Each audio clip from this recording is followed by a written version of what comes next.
going on, everybody? I hope you're having a great weekend. Welcome to Stock Picks by Tim. In this video, I'm going to go over Bitcoin. We're going to look over just the overall crypto market, look at a couple things in terms of news, and we're also going to look at some recent stuff for Cleanspark and some levels on the chart to look out for. So first off, let's check out some crypto news, and everything I go over, I'll leave a link down below in the description, as well as some links to some free crypto and stocks. Check out the conditions below. And don't forget to check out the Discord. I just started it up. We post all our buys and sells on there. We've got some trading bots that you can pull up all kinds of information from, and we'd love to have you, so check it out in the description below. Alright guys, now let's get into this. Don't forget to like, subscribe, hit the notification bell, and I appreciate you as always. Now I'm here at Cointelegraph, and like I said, I'll leave you guys the link below, but it basically goes into how people aren't getting very much for futures premium. There's about $470 million in liquidations and excessive stablecoin lending, which in their eyes points to potential new yearly lows. Now just yesterday, as of this upload, global crypto market cap did break $1 trillion, which is of course a psychological support level. Now we reached a low of $780 billion, but this article goes into how futures premium has just been dropping off a cliff and how some buyers are getting over leveraged, getting liquidated by these recent stop loss hunts. Margin traders absolutely getting wrecked. Now one thing I wanted to mention here is that August 17th, the House Committee on Energy and Commerce announced that they are deeply concerned that proof of work mining could increase demand for fossil fuels.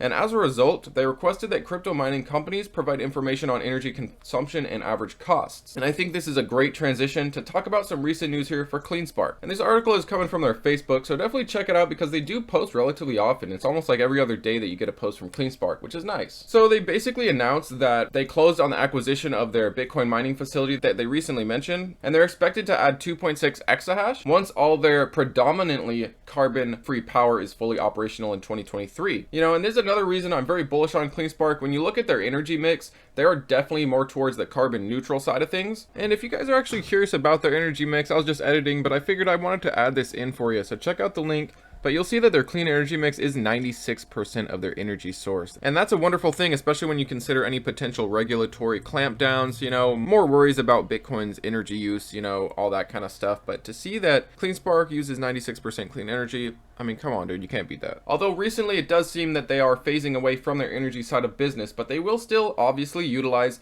the skills and knowledge learned from that side of things and continue to be as efficient as possible. But this is great, you know, the transaction did close ahead of schedule, and the 3,400 on-site machines from the previous company are going to be online very soon, and they're going to be sending in another 8,200 machines within the week. Now looking at the stock price, it has been dropping off like a cliff. We broke this kind of a wedge pattern or a channel, and since then it's just been dropping, trying to find support right in the 450 area. Now keep an eye on this downtrend. I do want to see it break out of this before making a move, because it's very likely we do test some lower levels, especially if Bitcoin continues down. But obviously I don't have a crystal ball. I can't tell you for sure where short-term things will go. However, on the long term, I do see Cleanspark as a great ad if you're looking years out, regardless of what it does in the short term. And same with Bitcoin, you know, I do think right now it's great to just continue to dollar cost average, continue to add regardless of what the price action is doing. If you're looking long term, short term, like I said in a previous video, we're very likely to test 20,700. Sure enough, we did. We actually bounced from there. It was a previous support. If you look on this yellow line here, this was a support. It did bounce off of it, which I think is really good news. You know, and looking at the RSI, in reality, we haven't been this oversold in months.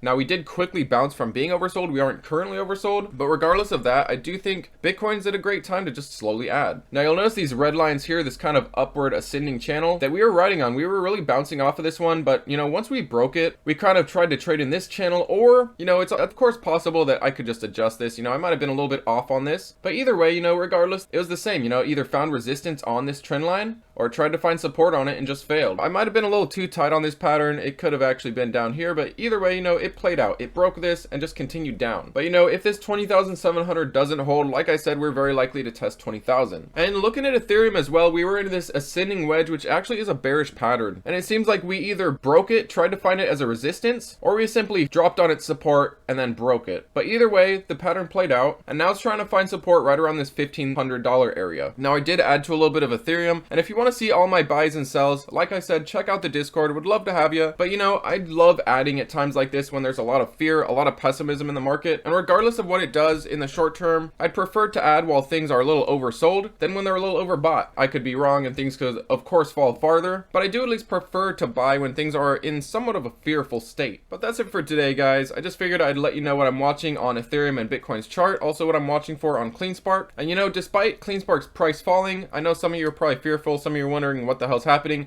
You know, despite the price action, Cleanspark behind the scenes is continuing to add to their exahash and continuing to increase their projections looking out, compared to a lot of miners that have actually been decreasing production and decreasing what they expect moving forwards. So this is great to see for Cleanspark. I'm definitely in this baby for the long term. Let me know how you feel about it in the comments below, and what are you thinking about for Bitcoin and Ethereum. Don't forget to like and subscribe. Love each and every one of you, and take it easy.